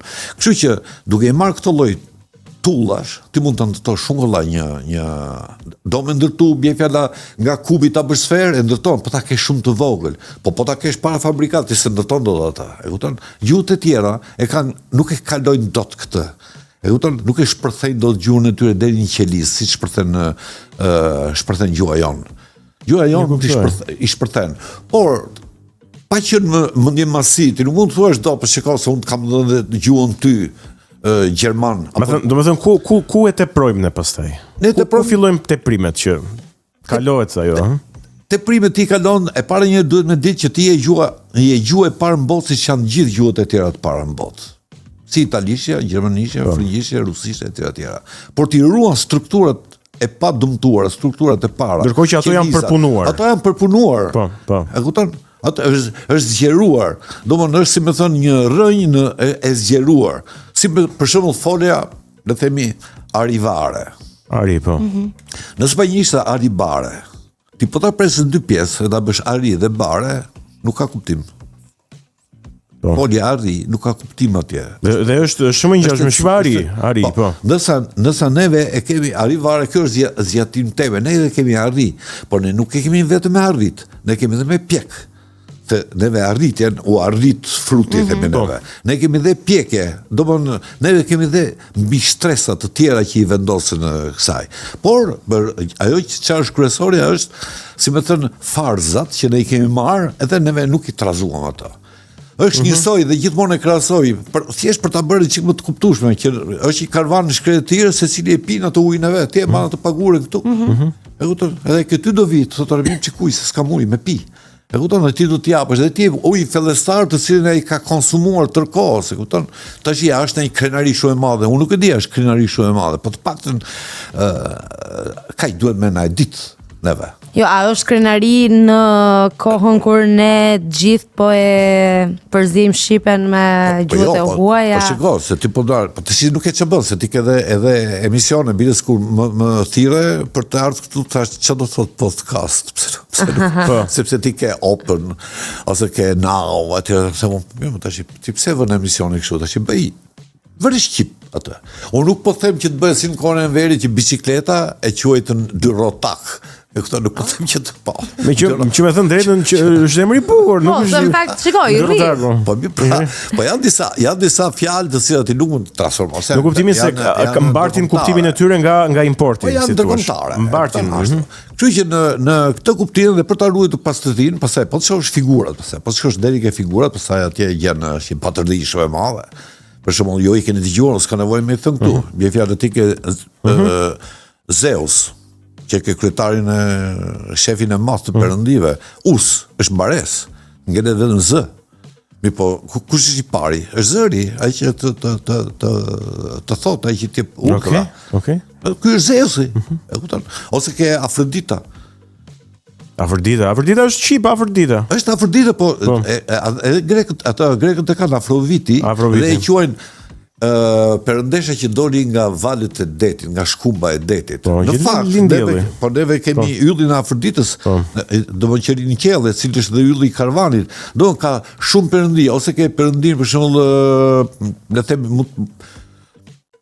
është një perëndi bie fjala indiane, se tash edhe s'po kujtohet shumë që e ka emrin Drita Rastra. Mi po ky ishte I verbër. Do një binte shikimin dhe ngri shikimin. Drita Rastra. Është emër I papërkthyer, e kupton? Është në sanskritisht kam përshtypjen, po. Sanskritisht, po. Sanskritisht, po. Mund të kesh edhe emra të tjerë pafund, ose bie fjala, ti ke priftërinë ketit, që është druid. Ta I luteshin një peme, pema Ugdrazil quaj. Dru. I luteshin një druri, po. Nëse ti thua Kristian, sepse ndjekin Krishtin. Ti thua Muhamedan, se ndjekin pëmi ky druidi kë ndjek. Ky ndjek drurin. E kupton? Po. Mi po asnjëri nuk na njeh të patent neve. Të shpjegimit. Elin pyetja pse tani rrjedhimisht. Jo, ai nuk ta njeh, sa I thotë ç'është ky komp tash ky komp. Ky s'është asgjë. E kanë me kombin. Me neve përse ne jemi të... është me fuqin politike, ajo? Ty edhe Akademia Shkencave nuk të njeh këto gjëra. Se këto duken si kapërcime, si në vallëzime mbi ti duhet të shkosh në shkencë, ti duhet ta vërtetosh me shkencë. Çfarë duhet vërtetosh shkencë? Ti ke gjëra, bie fjala Nuk e di, është edhe për shumë në greqisht Demetra, dhe umëm. Po, dhe mater. Po, mitra, dhe u mitër në mëm, po. Ke pafund shumë, ke sa duash të tilla. Domethënë pa e zgjatur shumë. Problemi është që ti ke ruajtur strukturat e thjeshta. Po. Primordiale, kaq është e gjitha. Pastaj ka shumë njerëz që spekulojnë. Ka njerëz për shembull, edhe unë them, ore, ti dëgjoje, sepse ai mund të ketë situr një plazh të tërë me rër për nxjerr kaq grama, atë merr ti. Sepse mund të ketë edhe diamant, kështu më fal perla falso. E udhën ti se dallon dot se është falso, po një perle ka të vërtetë, atë merri ti aty. E udhën sepse nuk mund të gjesh dot në për rrugë. Kështu që në këtë kuptim Petro, që është monument, si më thënë, ka shkruar disa libra që janë libra të mrekullueshëm. E kupton? Dhe këtu nuk është problemi I koincidencave, si koincidon gjuha shqipe me gjuhët të tjera. Nuk është problemi I koincidencave. Atje ai ka ndërtuar një sistem të tërë. Mi po ato libra duhen, po ti lexosh, si që shqipe dhe sanskritisht, apo Po. Nga sulmi juaj. Profesor, ajo që unë duhet kuptoj është kjo. Pse ka rëndësi kjo gjë? Cila? Për ta sjellë në aktualitetin ton. Pse ka rëndësi kjo çështja e gjuhës. E para ti identitetin. Se ti nga është identiteti jot, me çfarë mbahet identiteti jot? Mbahet me 2-3 gjëra thjeshta, siç mbahet me gjuhën, mbahet me flamurin, mbahet edhe me heroin që ti ke. Pastaj gjëra të tjera, gjallë për djathë dhe ves mund të gjesh në gjithë botën. Ndërsa kjo ka të bëjë me genin tënd. Ky është geni jot. Tamam. Ti ke qeliza që kanë 46 kromozome, që janë qelizat e dorës, për qelizat seksuale ka 23. Po. E kupton? Sikur bashkon krijojnë. Pikërisht to janë ato qelizat seksuale që krijojnë. Mund të krijojnë fjalë të reja, krijojnë gjuhë të reja dhe Petro thoshte që kjo mund të japi kuptim edhe shumë shpikjeve në shkencë. Tash unë nuk e di kapacitetin edhe ai di disa gjuhë, e kupton kur fliste. Por të paktën kjo ka qenë pjesa më thelbësore. E kupton që ti krijon identitetin tënd dhe unë mendoj që kjo është shumë kryesore të krijosh identitetin tënd. Po nuk është se është në një luftë që thonë unë kam gjuhën më të mirë se teatrin, jo, edhe ai gjuhë mirë ka. Derisa merret vesh. Po ti e ke për detyrë ta kuptosh që ti nuk je një gjuhë e ardhur. Ti je një gjuhë që je në bazë. E kupton? Je një gjuhë që je e bërthamës, ku janë disa rregulla, disa ligje që nuk I ka bota konceptuale, I ka bota simbolike. Bie fjala, po të them një gjë. Ti ke fjalën para. Para. Ti mund të thuash para me është kamera. po ti thua, para me ka jetu baba im. Tani ku është kahu I kësaj, në të ardhmen në të shkuar. Dhe gjuhët primordiale, gjuhët primitive, luajnë tek pjesa simbolike. Do që nuk ka atë kaush, do ku është shkak pasoja. Aty nuk njive shkak pasoja. Kjo është vërtet, po. Nuk njive shkak pasoja. Po ti mund të kesh edhe fjalë të tjera të tilla. Mi po, ka momente për shkak që shumë persona të cilët merren me gjuhën kanë një ëndër të tyren që unë gjithmonë ja u kam vënë duke që të thonë unë jam I pari që kam zbuluar këtë gjë. Don, e kanë atë manin për të qenë të parit. Edhe unë I them, kjo nuk është punë I parit dhe I dytë, por kjo është punë stafete. Ty ta ka thënë edhe Naimi, ta ka thënë edhe Vaso Pasha, ti ka thënë edhe ky Jorin Derada, kanë folur të gjithë për gjuhën shqipe. Domthon, neve jemi pasuesit e tyre dhe për ta mbrojtur. Domthon, këtë lloj llogore, si më thën. Po kjo është një llogore që mund të shërbejë gjithë botën, sepse bota pse niset për të gjetur gjenealogjinë e gjuhëve? Përse niset? Që ndërton ato pemët, e vë shqipin aty ke dega e parë. Përse niset ajo? Sepse do di se si ka ardhur, domthon si është preardhja e gjuhëve. Sepse në përgjithësi për shkak Saussure thoshte që gjuha është, le të themi, një markë e ngjitur. Po s'është vërtet. Konstrukte kishte fjalë. Po s'është vërtet. Ai është thelbi I asaj. Profesor, a mendon ti që gjuha e flet qenien dhe gjuha shqipe konkretisht e flet shqiptarin? Pra, më shumë se sa shqiptari shqipen është shqipja ajo ku ne banojmë jemi të vendosur me të gjitha veset, problemet, edhe të mirat. Patjetër. Domthon kjo është duke si poezi, e kupton? Duke si poezi, po trish pak thellë, kjo që thua, kjo është më se vërtet. Se pse e fleti gjuhën në atë mënyrë? Për çfarë thua? Për shembull dikur, unë kam një gazment. Edhe bie që ti jam edhe me gaz shumë, edhe me mend shumë, edhe me lek shumë, se kam bie me leka. Dikur, në popujt primitiv emri nuk ngjitej kështu.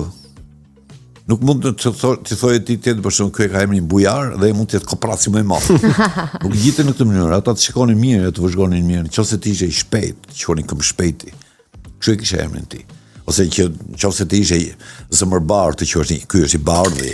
Domthon emri ngjitej sipas ishin në bashkëpunim me objektin. Sot kjo lloj lidhje ka humbur. Ti mund t'ja këtë e quan got, po ti mund ta quash edhe në llanë dhe mjafton që merreni vesh bashkë, po s'është kështu. Sepse ajo është organizëm I gjallë dhe prandaj gjua në vetveten e saj tërkohës rritet dhe rrotullohet, e kupton përpunon vetën vet. Neve ruajmë pikërisht atë, s'po I kthejmë edhe një herë. Po ne ruajmë fazën e parë të asaj, prandaj quhet dhe gjuhë babelike. Se është primordiale, është që në fillim të gjës. Po e kemi që në fillim, pastaj po turemi gjatë, të shikojmë gjatë, të shohësh edhe personazhe etj. Habitesh ku shef me 10 personazhe, të cilat vetëm në gjuhën shqipe kanë kuptim. Ti përmendim disa nga më Po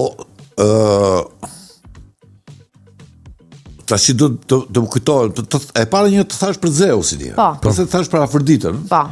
Ke Athinan, që është e thëna, edhe Athinaja ka qenë personazh që doli nga koka e Zeusit.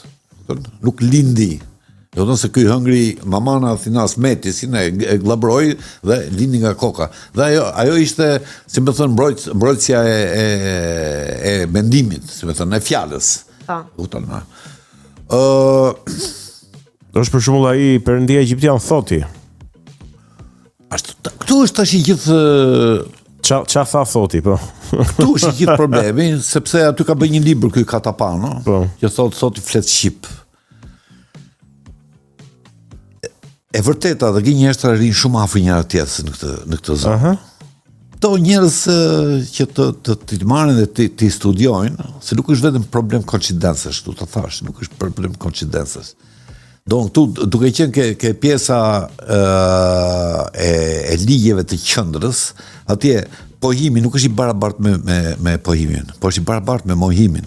Don plus minusi janë ekuivalent me njëri tjetrin. Është si ajo që ekziston për shembull kur fleti për totalin, kur fleti për Zotin, kur fleti për Perëndin, kur fleti për Virgjërinë e tjera. Bie fjala në Izrael ti ke kryeprifti që këtu mban një pllak me 12 gur. Kjo pllaka quhet urim thumim. Urim thumim. Po. Është në hebraisht? Po, Urim hebraisht, thumim. Urim thumim. Po. Është dhe pjesa femërore e urimit, është dhe pjesa e thumimit, e thumbit, që është pjesa maskullore. Kupton? Ose mund të ketë barah, kupton, që është me b. Kupton? Domthon ka fjalë të me u kujtu tash. Pa problem. Jo, po s'mund të klasi do të njeni kush në një presion me mikrofone e tjera, por thjesht po t'rregoja vetëm thelbin e gjës. Qartë. Interesante Për të shumë mos e kjo situata e degeneruar si gjuhës nëse shqipe. bisedë, kjo është e gjitha. Se ndodh edhe kjo, e kemi parë edhe kjo që ka të bëj pikërisht me ato ndjesinë e të qenit i pari, që përpiqen gjejnë patjetër një gjë. Pastaj përpiqesh që ti gjitha çdo gjuhë të mundshme ta bësh shqipe dhe pastaj këtu e edhe kalon. pastaj hedh poshtë punën e atyre që mund kenë baza dhe fakte që edhe mund ta kenë studiuar.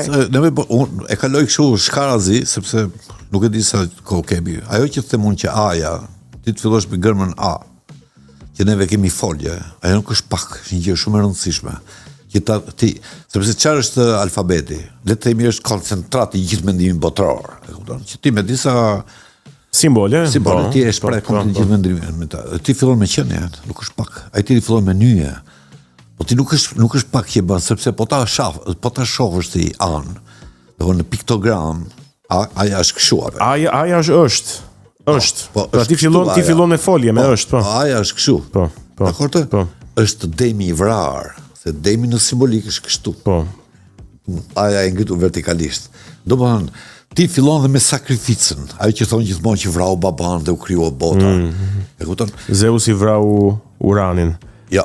Urani vrau Zeusi vrau t'ja dhe Kronin. Kroni vrau Uranin. Kroni vrau Uranin. Do të gjithë kështu shkojnë, duke vrarë paraardhësin e tyre, kupton? Kështu që edhe ti, megjithëse gjithë bota ka filluar me një sakrificë. Edhe alfabeti fillon me një sakrificë se vritet demi. Po demi është simboli i fuqisë. Edhe nuk është maskullor, është femëror demi. Po, në simbolik është femëror. Dhia është maskullore, që është dielli, ndërsa demi është hëna. Dhe shpesh herë dhe ato brirët e demit janë hënor. Po. Ndërsa brirët e dhis janë maskullore. Është ai dhia e artë pra. Dhia e artë që kemi neve ato zanët e arta, ose është ajo lëkura e artë që shkoj në Kolkid, Jasoni, tjera ashtu. Do të thënë, po trish në botën simbolike, fillon edhe krijon një gjuhë që pastaj mund merresh vesh shumë kollaj, sepse këto shumë lehtë tjetër mund të thonë pallavra. Edhe mund të jenë, nuk e di. Edhe mund të jenë. Si të kanë frymëzuar konkretisht për veprat e tua? Gjuha shqipe dhe gjithë kjo simbolik që ti e shpjegova. Nuk mund të jetë kjo, nuk mund të jetë, do të thonë kaq që më jep t'jap. Kjo është thjesht një plazëm që noton. Është një sfond i madh. Është një gjë që mund krijon një lloj bazamenti të fuqishëm. Që mund krijon një lloj, si më thon, kolone vertebrale. E kupton që të gjitha gjërat pasi unë që filloj dhe lexoj, filloj dhe më rrotullojnë vetvetiu, nuk është se i rrotulloj unë, fare. Do më rrotullohen dhe fillon edhe më shkepen, më zbërthen. Pra jetojnë aty. Po tjetër atje.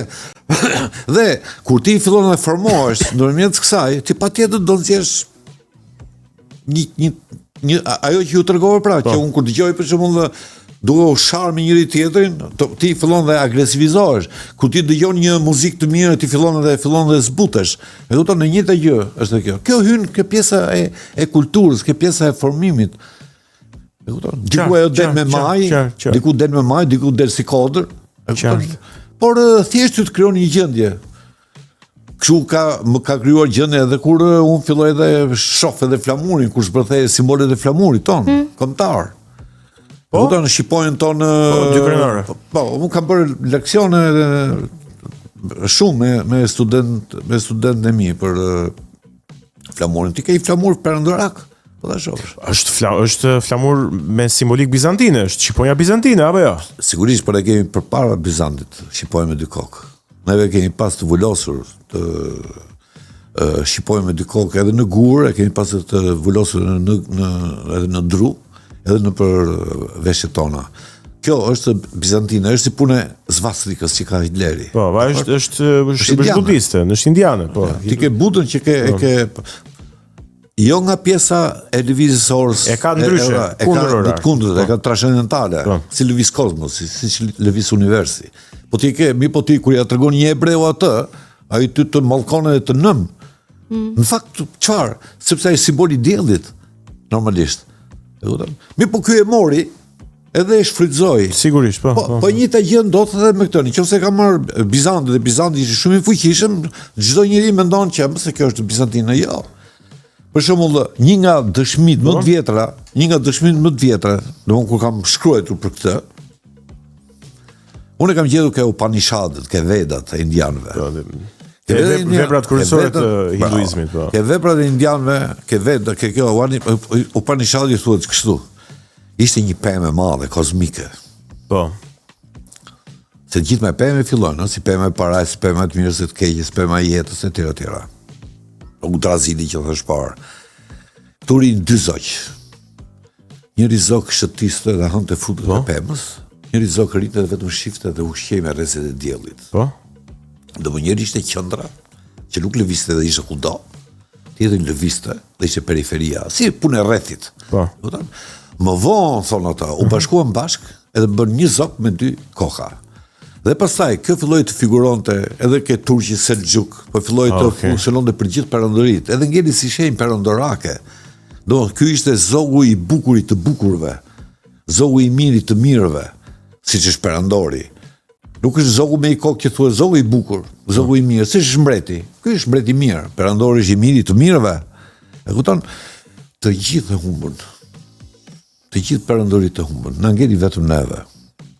Tani, para disa vjetësh e ka rivendosur dhe një Serbia dhe Malizi.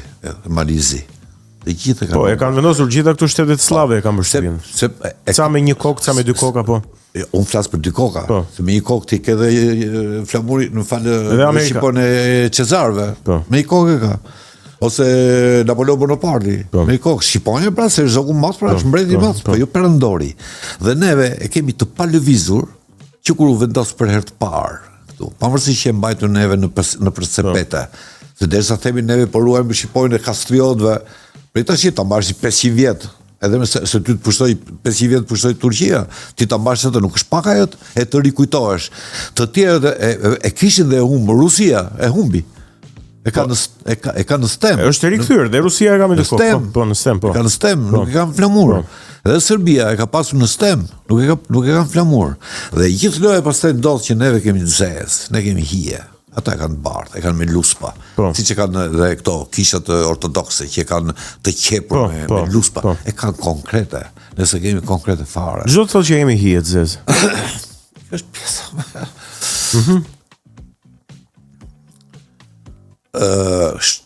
Në një farë kuptimin këtë mund ta konsiderosh si një lloj nostalgjie për për perandorinë e bizantine të humbur. Edhe ti e mban si shenjë, siç banim ne dikur na vdiqte në një shtëpi dhe ne banim këtu një shenjë zezë, si një gallat. E kupton? Edhe ne banim siç ka qenë edhe këto, për shembull tek kostume popullore, në kohën e Skënderbeut to kanë vizat e zeza që kemi neve sot, në përtir që ka qenë të kuqe. A ka qenë të kuqe? Të kuqe.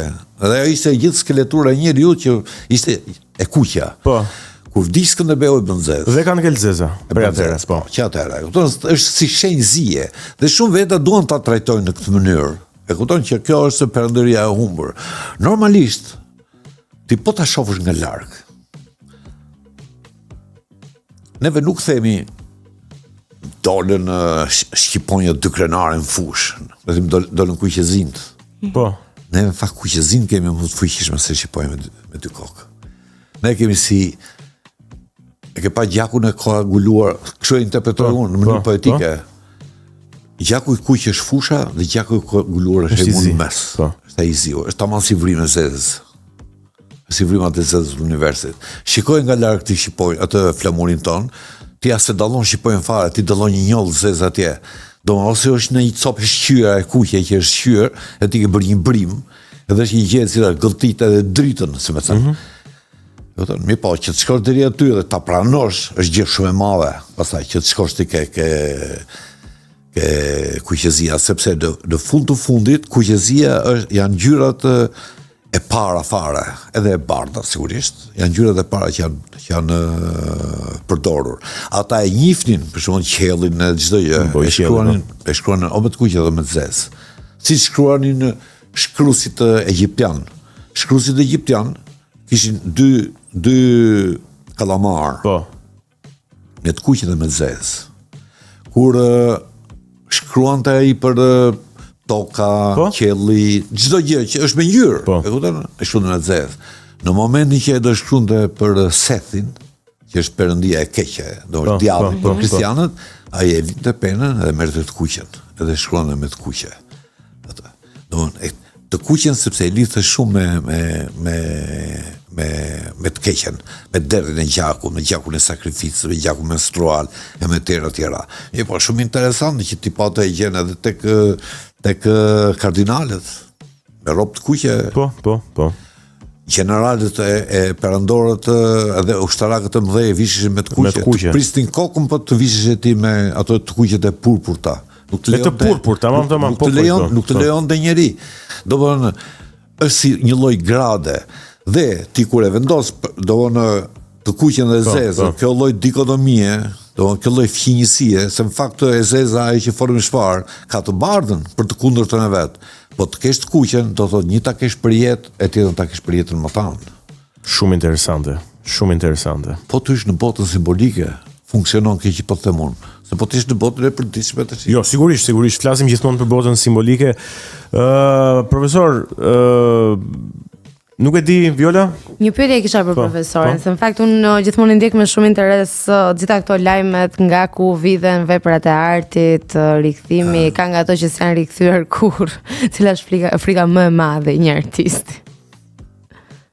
Frika ime më e madhe? Lidhur me artin në këtë rast. Kanë vjedhur ndonjë vepër arti? Mua? Po. Ku të vjedhin? Ku i mban?